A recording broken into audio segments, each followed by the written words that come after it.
You are listening to episode 137 of the Confident Coaches podcast, the one where you realize coaching isn't enough. Yeah, let's go.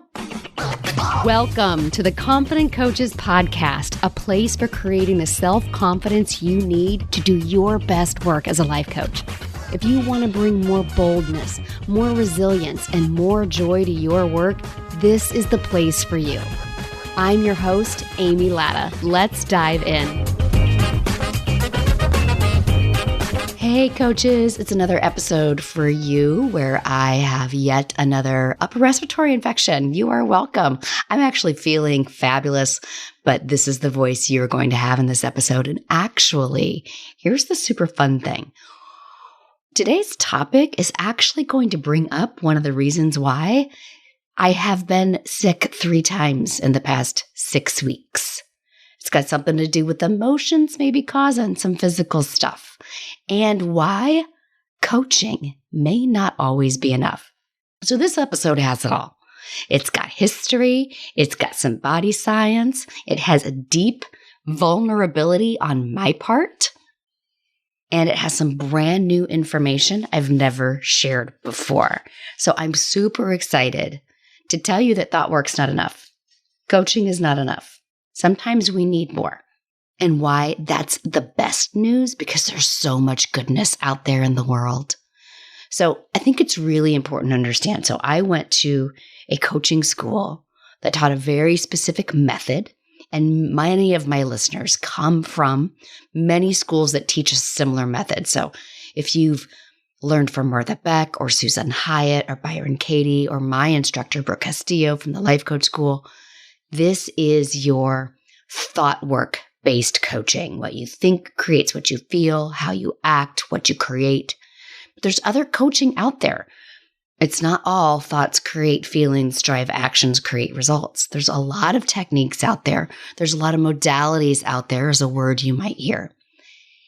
And here's the thing. I love thought work. And that's what, at least for my coaching school, what we call that method. I love thought work. Thought work has solved a gazillion problems in my life. Just knowing that what I think is different from the circumstance of my life has changed so much.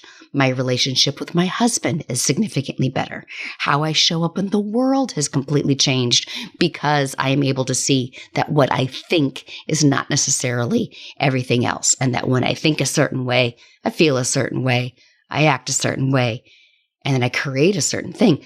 For instance, creating a business that has generated almost $1.3 million. Hello. I did that with my brain. I did that with my thoughts. Also, I did that with some other shit that I haven't been telling you guys about. And I'm telling you guys about it in this episode. So I think first and foremost, no matter what school of thought you come to, I want this to be a place where we honor all of it. You're going to hear me talk about the model. You're going to hear me talk about thought work.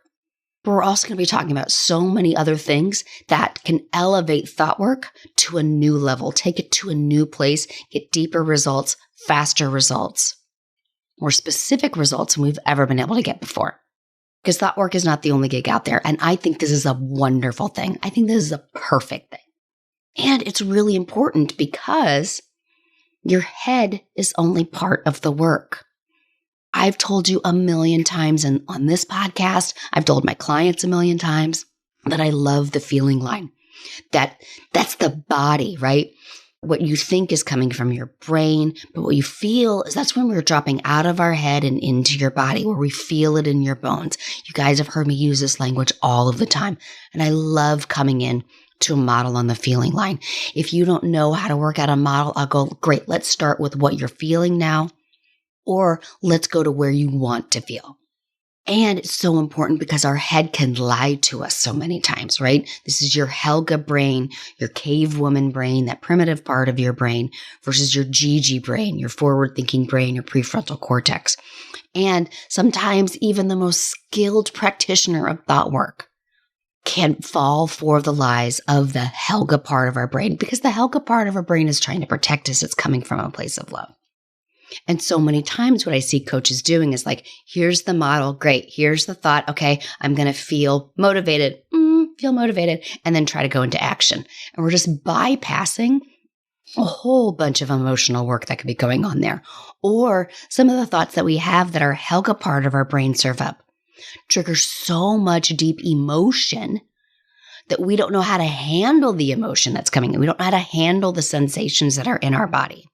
They're too much. It's like that meme of David from Schitt's Creek. It's too much. My sister and I share that meme all of the time when it comes to what's going on in the world. And sometimes, like the word triggered has kind of become a joke in and of itself. But sometimes, yes, sometimes things can trigger us and trigger such a deep, vibrating emotion in our body that just dropping into our body in that moment, our brains are like, no, danger, danger, danger, run. It's too much.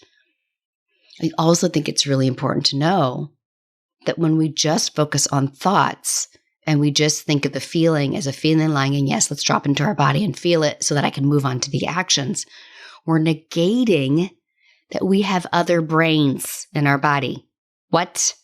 The first bombshell just came in at 7 o'clock here into the episode. Just came in about five or so minutes in. Yeah. We have other brain sources, other places of knowledge in our body. If your brain is a source of knowledge and inspiring function in your body, then we also have not just the head brain, but we have a heart brain. And most importantly, we have a gut brain. And we know this. We've used this language before, right? You got to listen to your gut. Well, what does your gut tell you what to do? There's a reason that phrasing exists. Listen, it's super important to understand that like 75 to 80% of your knowledge comes from your gut. Yeah. 75 to 80% of what you know in this world does not come from the head brain. It comes from your gut brain. But we shut that down for the 25% of our knowledge that comes from our head. That's our acquired knowledge. We're not knocking acquired knowledge. I love a lot of the acquired knowledge that I have. I love learning and I love learning new things and educating myself. I definitely view myself as, and I value the education that I've had. But think about that. I just think this is fascinating. Think about that. Think of everything you have learned. All of the book learning, what you've learned from people, what you've learned from observing in the world.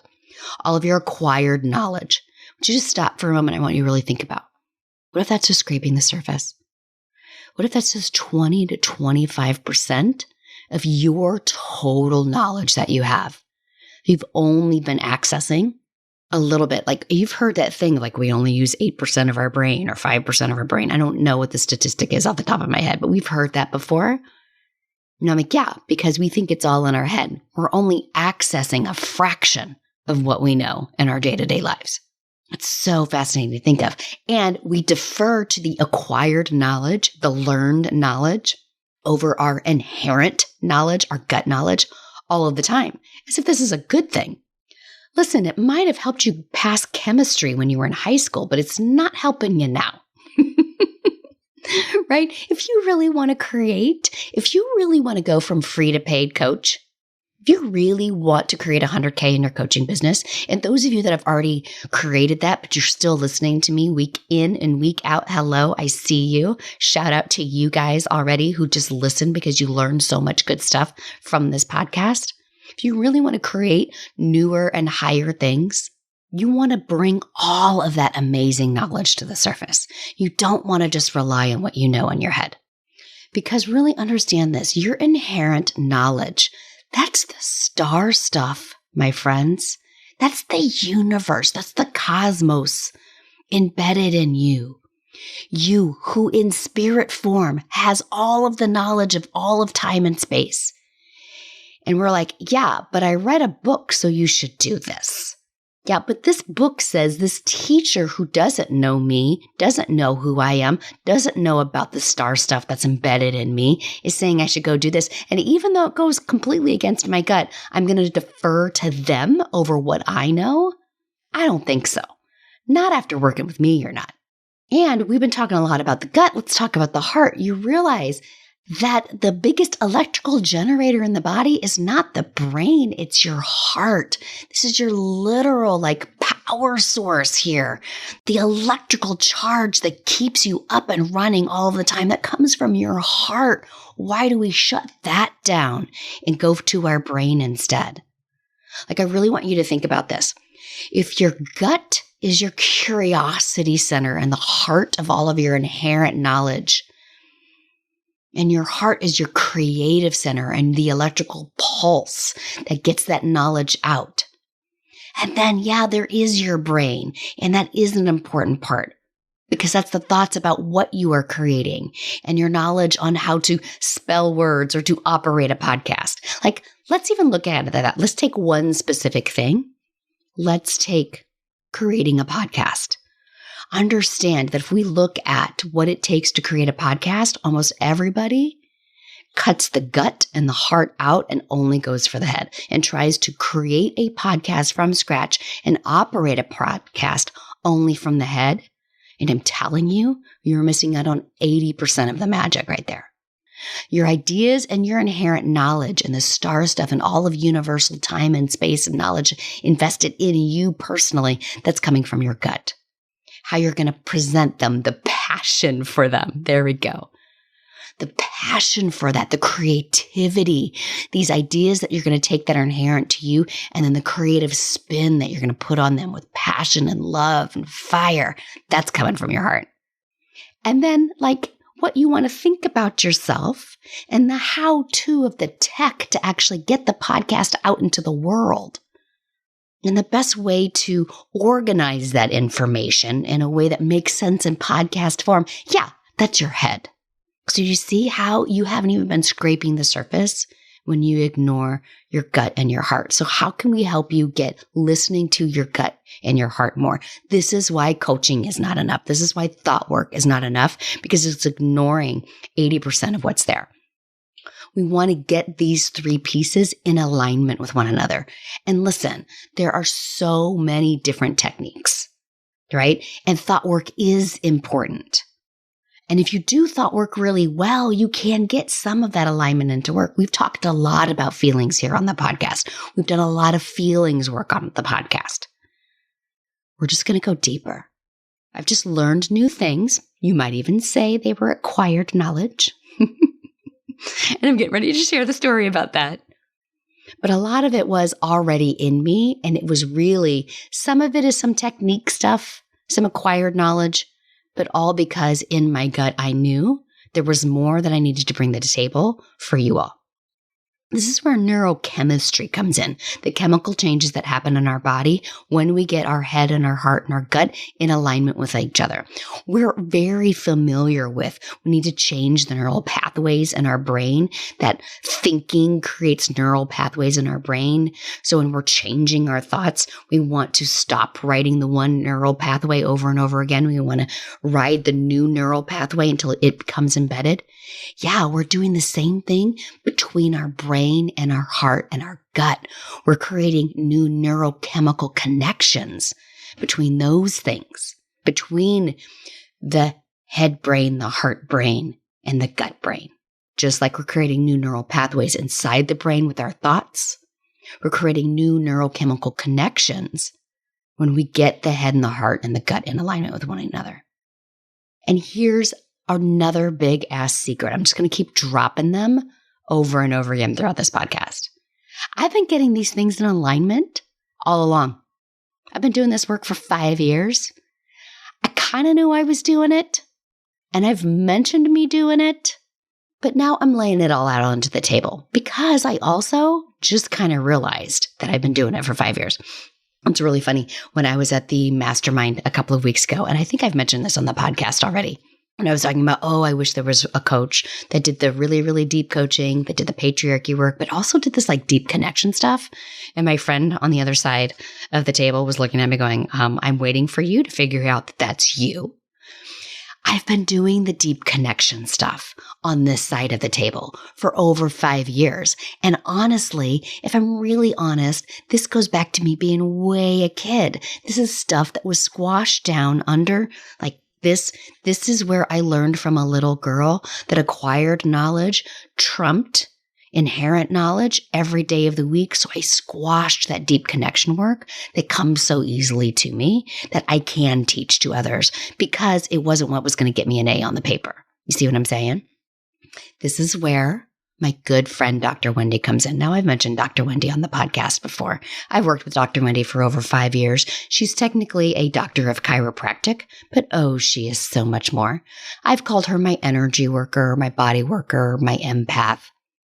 And when I started seeing her over 5 years ago, I was having a lot of physical pain, a lot of pain in my hips and back, and I had to see a chiropractor all of the time. I have fabulous insurance for chiropractic, not for Dr. Wendy. She's all out of pocket. But I get 26 chiropractic sessions a year covered by insurance, and I would max out most years. And that's how a lot of patients get referred to Dr. Wendy. When chiropractors are seeing patients and they've done all of the physical work and yet pain still lingers and it really shouldn't, they send their patients to Dr. Wendy because your physical pain almost always has an emotional source. So once you've handled the physical ailment, if pain still persists, that means there's an emotional disconnect.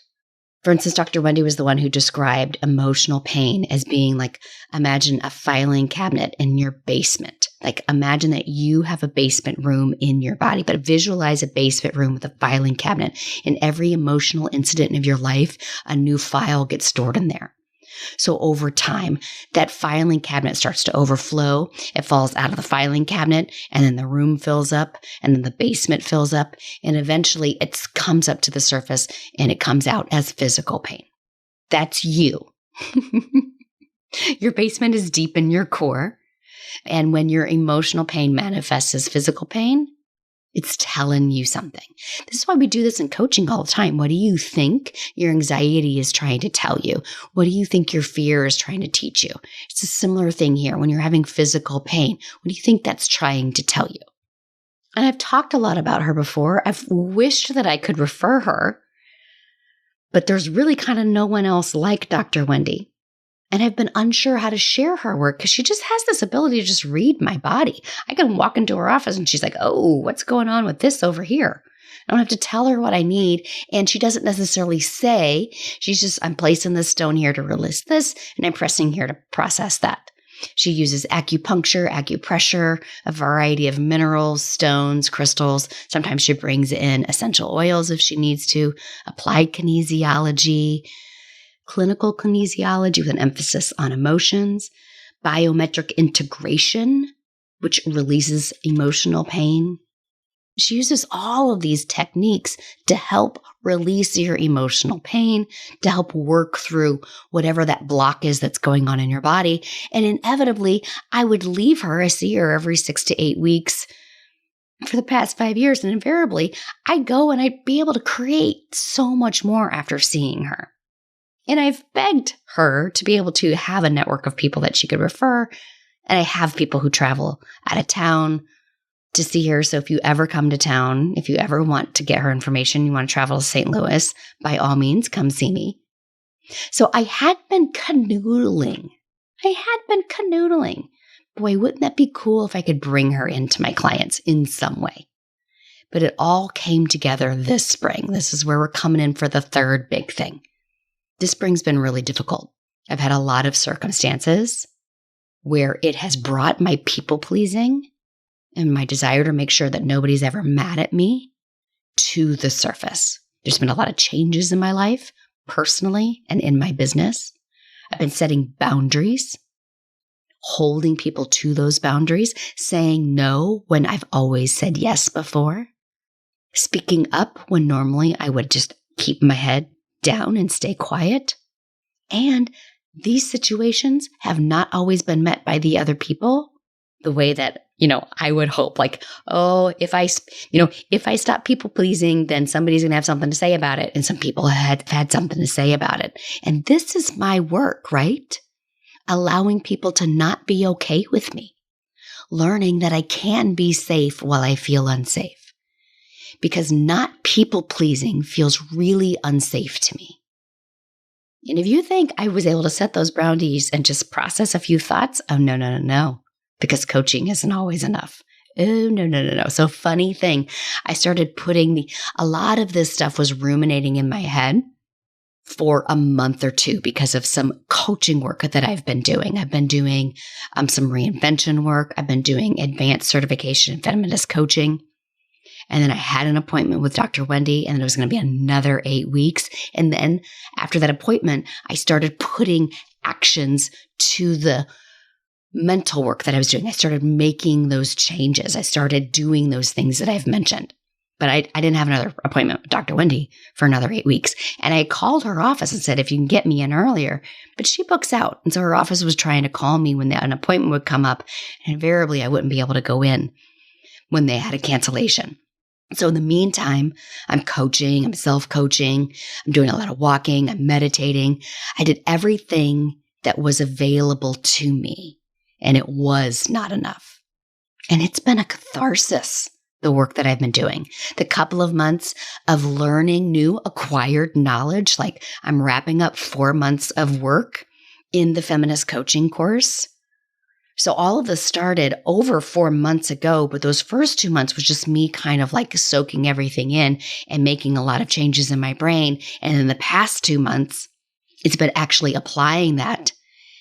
And this catharsis that I've been going through, the implementation of all of this change and everything that I've mentioned, it butt up against every fear and anxiety and worry that I had. And it was bringing up so many of those files were coming up from the basement, my friends. All of the files were coming up from the basement. It felt like there came a point where I could not process the fear and the doubt and the grief fast enough. And it felt like it just kept compiling and compiling to the point where I was starting to feel depression. There were days where I struggled to get out of bed. And I'm a life coach, and I know how to coach people, and I know how to coach myself. I know what to do. I know how to process pain. So when we get those moments where what we know to do isn't working, that then became a shame blanket on top. You know what to do. Why isn't it working? And here's the thing. So many of you will experience moments like this in your coaching business. We're in Free to Paid Coach. We're in Path to 100K Mastermind. You're going to start doing things. We're going to really challenge all those patriarchal rules. We're going to be like, heck yeah, it feels great inside of a coaching call. But then you're going to actually have to go do it out in the real world and really tell people who you are and really stand up for what you believe in and really show yourself to the world. And some of y'all are going to skate right by. Some of y'all's nervous systems do not get triggered by this stuff, and that's totally fine. But if yours does, this is the episode where I want to assure you everything's going to be okay. And it's with these tools that I've learned from Dr. Wendy and what we created together. Because what happened was all of this felt like a mountain of overwhelm to me. It was this grief, anger, overwhelm cycle, and I could not coach my way out of it as much as I tried. I had my regularly scheduled appointment after 8 weeks of that, and she got me on that table and she went to work. She's tapping around my body. She's getting what she needs to help. She's getting her tools of the trade, right? We as coaches have our tools of the trade. Well, she's got her tools to the trade. She pulled out all the steps. Stones placed here, cold laser there. She stepped out of that room and mama, sister, wow. Listen, I was experiencing such deep sadness because it is sad to let go of who you used to be, even if who you used to be needs to be let go. Embracing future you is fucking amazing. And you do have to become that person who has what you want in order to create what you want. But that means shedding who you are now. And that is grief. That is sadness. It's like breaking up with somebody you really love, but you know isn't coming with you. So when she stepped out of that room, the floodgates opened. It all came out. You ever bawled with your full body? That deep pain, grief that you only see in the movies? That was me. Listen, I don't think I've only cried a handful of times like that. Maybe a couple of times when my heart was broken as a young woman. But in my adult life, I can only remember crying that hard when my dad died, and then other times when I've been on her table. And then I just kept crying from a deeper place. My arms actually fell off the side of the table. So imagine me on a massage table with my arms out to the side, like in the shape of a T. And just when I thought I couldn't possibly cry any harder, I cried even harder. Oh, all of it. 4 months and then 8 intense weeks of deep pain and grief and anger and frustration and all of it. By the end of the appointment, we hugged like we always do. She had to go on to her next patient. I got a couple of appointments set up 6 weeks apart, so I didn't have to wait quite so long. And then I asked for something that I've never done before. And I asked, can I set another meeting with Dr. Wendy sometime soon? No body work. And I want her to help me figure out how I'm going to bring this work to my clients. Now, in Free to Paid Coach, I've already included some creating self-safety, how to help your nervous system process emotional pain, and it's a great place to start. But in the mastermind, we are going even deeper, further, and faster. You're going to show up in a way that's going to confront everything that has told you you can't do this before, even when you believe all of that's going to be brought up to that surface. And in order to really step into that 100K you, to really embrace all of the internal inherent knowledge that you have and bring that 80% that you've been told to keep quiet and bring it up to the surface, we do so much of that in Path to 100K that I created specific techniques with her that Path to 100K masterminders are only going to be able to learn at the live event and inside the mastermind. Together, we developed basically what I'm calling at-home techniques to turn your intuition on for a deeper connection. How to actually turn inadequacy off. Not just recognize it in the model and see what it's creating for you, but actually turn inadequacy off. Hello. How to stop overthinking. How to release overwhelm. How to unclog. Oh, this one right here is so good. How to unclog energy and flow. You know, like when your brain feels really foggy and cloudy and you just kind of like feel like emotionally constipated and you can't think clearly. Yeah, I actually have some physical things you can do with your body to loosen that up. To put brain fog to bed. Let go of your brain fog. And like what she was doing for me, process deep pain and grief on that neurochemical level in a safe environment, small doses at a time. And I can actually show you how to release small amounts of deep pain and grief when it is blocking your ability to talk to the people that you really want to talk to and to create in this world what you really want to create. Now, she's been doing these things for me, and a lot of them I didn't even know she was doing. Some of them were things that she's told me about long ago, that she said, hey, when you go home, I want you to do this here, and I want you to do this here. And I just kind of forgot about it. Some of it was brand new stuff. Some of it she's never mentioned and she's never had me do on that table before. That's the stuff I was really, really excited about. So when we get to the live event at the Path to 100K Mastermind, I'm actually carving out some of our 3 days to work through some of these techniques so that you can see, since we can't have a Dr. Wendy walking next to us all of the time and reading our body, like I wish that we could.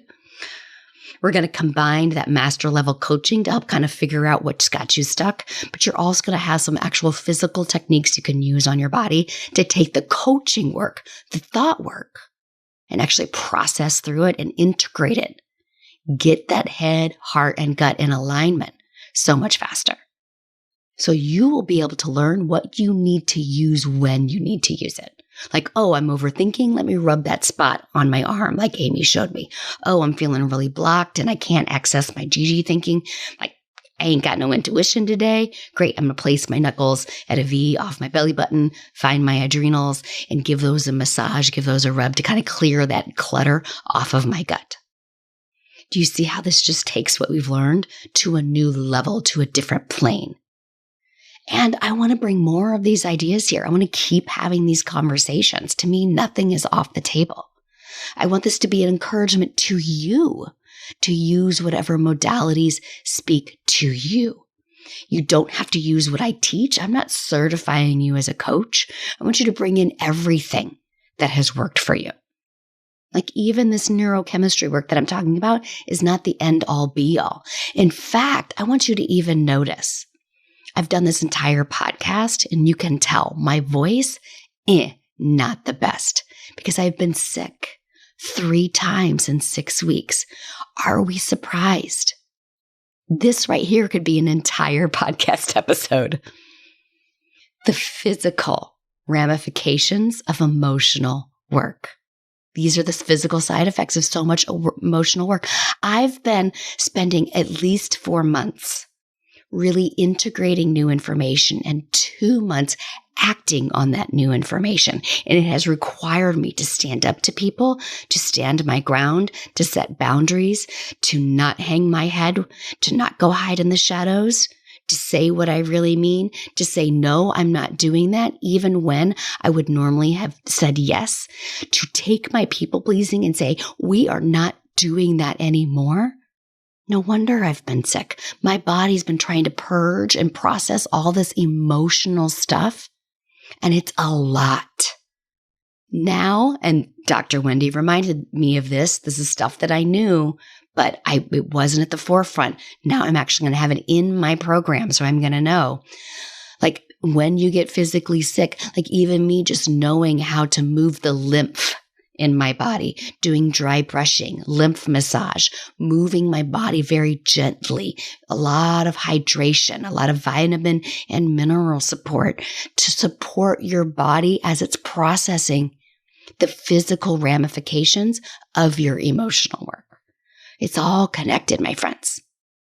It's all important. It's all integrated. You are not all of these separate pieces. You're an integrated body. And we need to support all of it, and we are going to welcome all of it here in this space. And we're doing this in deep levels in the Path to 100K Mastermind.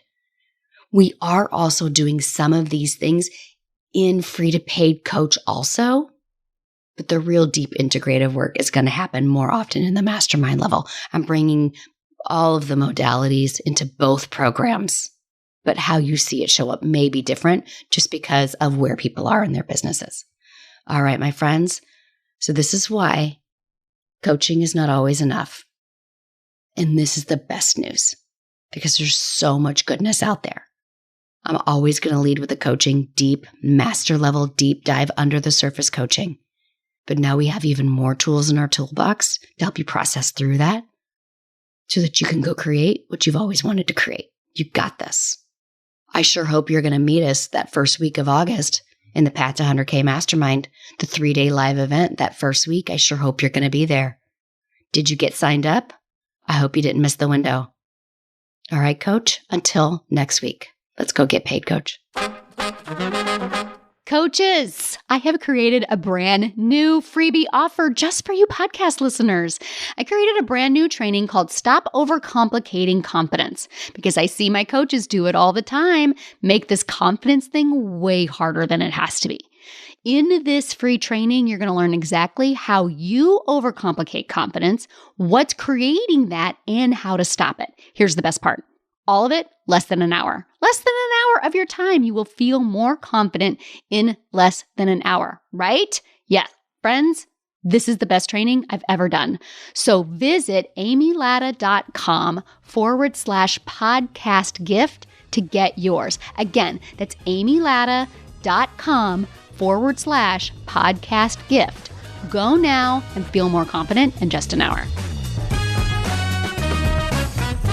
Thanks so much for listening to the Confident Coaches podcast. I invite you to learn more. Come visit me at amylatta.com.